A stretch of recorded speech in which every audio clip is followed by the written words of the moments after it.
few months ago, a little after I turned 12, my brother and my parents died in a fire. I tried to tell the police what happened, but they didn't believe me.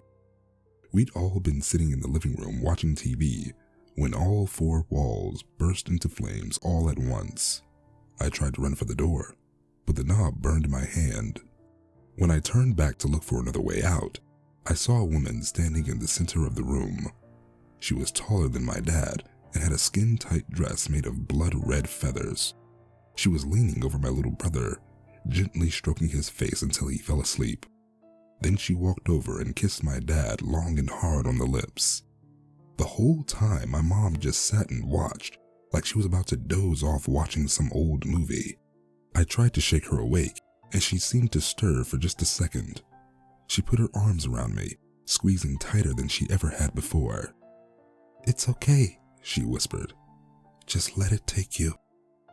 As my mother spoke, the woman began to walk towards us, running her too long, two-pointed tongue around her cherry lips.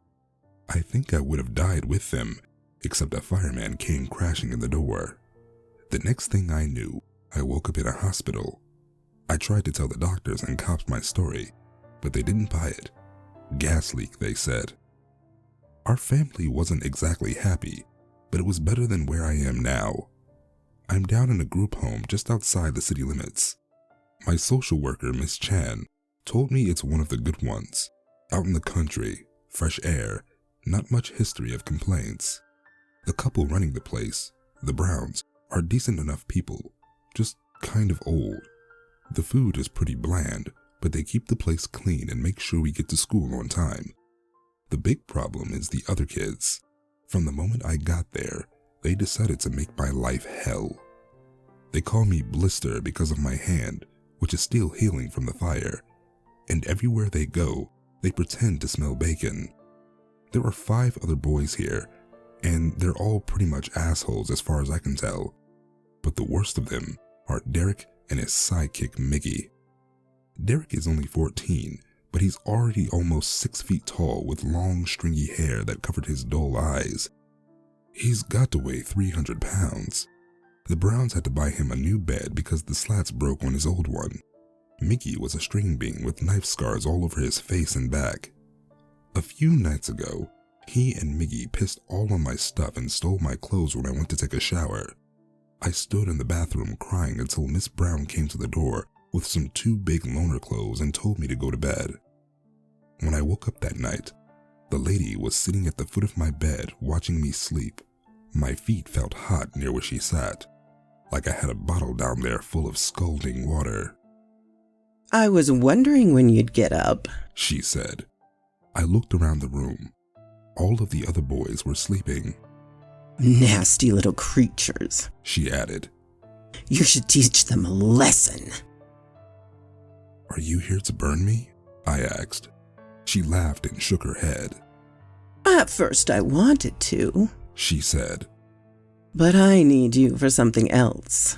You're a good boy, I can tell. Trustworthy. I need you to take care of something very important for me."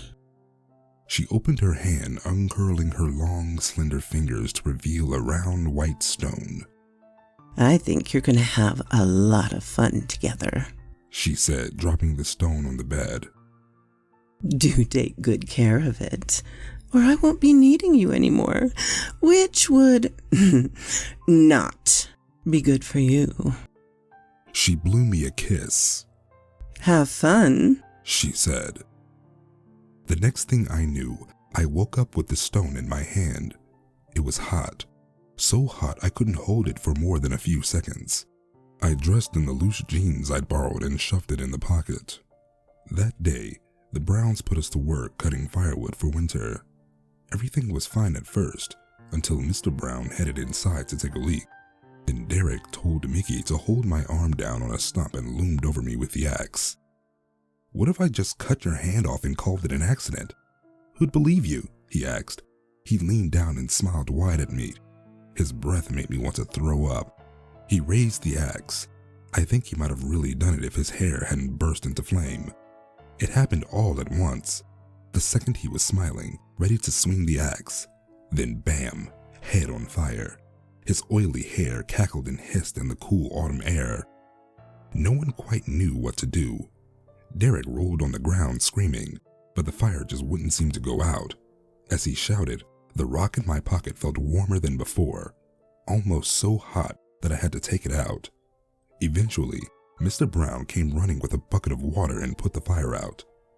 After that, the other kids kind of looked at me funny, like maybe I'd somehow caused the fire, even though that was impossible. Derek had to go to the doctor and didn't come back. I thought maybe after that they'd leave me alone, but boy was I wrong. I woke up that night to find all the rest of the kids standing over my bed. They all had sheets balled up at the ends and soaked with water. I woke as Mizzy swung his full force, knocking the wind out of me. "Wake up," he shouted.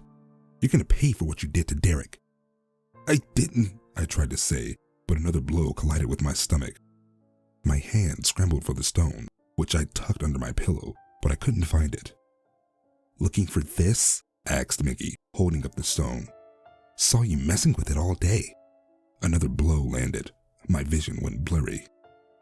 "I think I'll keep it," said Mickey, "to remember you by." He looked at the stone in his open hand, and a puzzled expression crossed his face. Then the stone turned bright as the sun, and Mickey's screams filled the air. As the super hot stone melted right through his hand and fell on the bed next to me, Mickey stood screaming, looking right through the empty space in his palm. Somehow, the stone didn't even singe the sheets.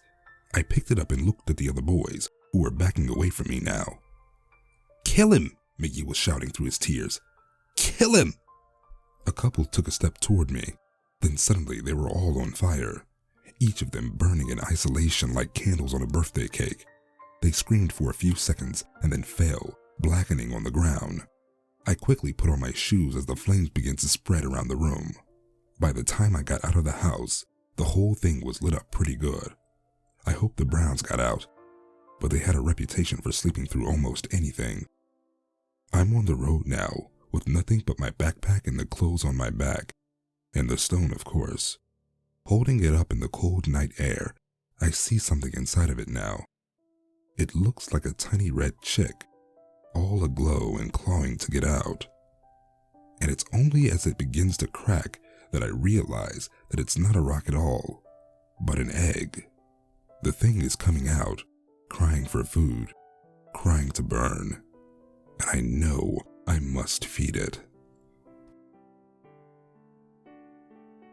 Thanks for listening. Once again, another shout out to Madam Raven for lending her voice. And as always, if you enjoyed the story, please leave a like, comment, and share it with your friends. And if you're new here, hit that subscribe button. And remember, I'll be seeing you